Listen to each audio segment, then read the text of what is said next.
Но люди задаются вопросом, а почему мне установили, допустим, прибор учета, а вот есть какая-то логика в этом процессе, хотелось бы ее донести до слушателей, по какому принципу вот. Конечно, есть логика. Значит, в первую очередь мы устанавливаем приборы учета в тех местах, районах, где наибольшее потребление, наибольший экономический эффект от проведения этих работ. Но этот процесс, к сожалению, не быстрый, это не делается за один день, за 2 дня. Вот этот подход должен быть системный, ежедневный.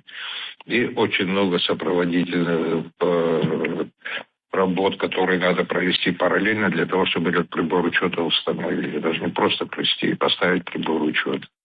Надо привести в порядок линию, надо привести в порядок внутридомовое хозяйство, надо привести в порядок поэтажные счеты, ГРЧ. Там очень большой комплекс вопросов, которые надо решить перед тем, как установить прибор учета.